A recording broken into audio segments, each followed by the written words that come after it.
God. Understand that you were not made from an animal. It didn't evolve like that where you came from an animal. It may have happened that evolution happened up until animal, okay? Whatever.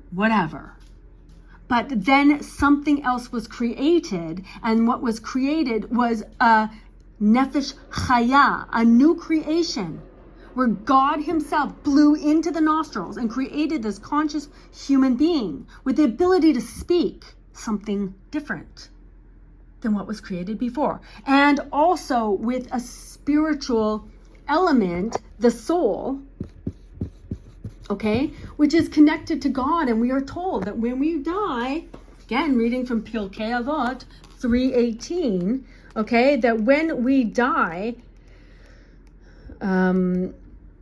it says here, okay, that Rabbi Akiva ben Mahalel spoke of the ignoble putrid drop that is genesis of man. Rabbi Akiva portrays the nobility of man who is created in the image of God, whereas Akiva, Rabbi Akiva, this is Rabbi Akivia. Wow, Rabbi Akiva and Rabbi Akivia. Rabbi Akavia described man's grave as a place of dust and maggots. Rabbi Akiva teaches here that the physical death is only the end of the temporal body of a man. A Jew's soul is eternal. For the children of the living God, death is merely their return to their Father, no cause for undue sadness. So basically what we're saying here is that, like I said, beloved are man because they were made in the image of God, and beloved are Israel because they are the sons and daughters of God. Okay, so when we die, this soul, something happens, which we know about because it's in the Torah, which every single Jew needs to read, because the Torah itself will heal your soul. And when you heal your soul, you will obtain some wisdom. And when you obtain a little bit of wisdom, you have some understanding of what is happening in your reality. And you cannot be distracted with all these different arguments of whether this is valid and whether that is valid and whether we can now change somehow our objective truth in order to include more people.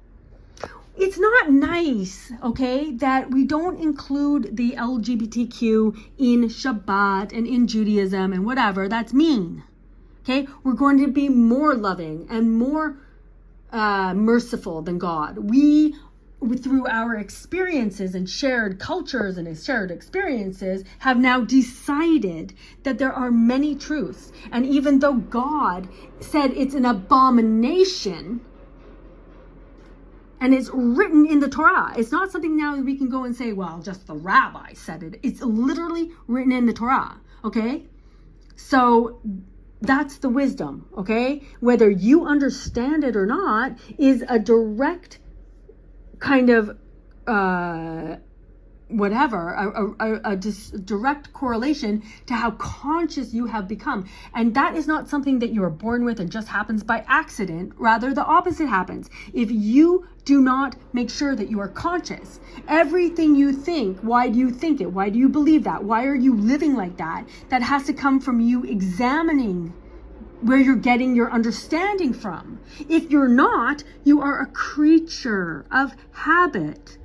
Not much more, sadly, than an animal, a chaim medaber, which is open and wanting, I guess, or not being guarded for all of the different psychological and emotional things that can distract you and pull you down, okay?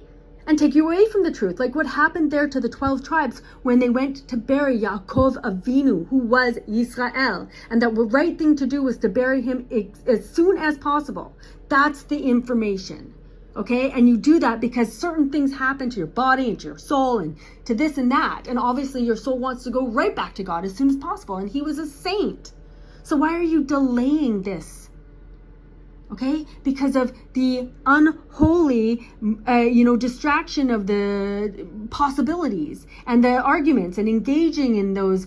Is this relevant or not relevant? Is this okay or not okay? There is only one truth. And so it's dangerous, okay, when people who have no connection to God, okay, like clearly Catherine Marr here, okay, no understanding. The beginning of any kind of understanding begins with the fear of God. So it's very interesting, I think, to really at this point of time too, because what they said there in the same tractate that I was reading, again, I'm sorry, I don't remember which one it was, but they said that what happens there when they talked about Hush, who was deaf, they said that when people become creatures of habit and they don't realize what's going on, okay, you're being distracted so much that something crazy has to joltingly happen to you so that you will be shaken awake. Okay, which is the whole concept of the Ikta de Mashiach, the footsteps of the Mashiach.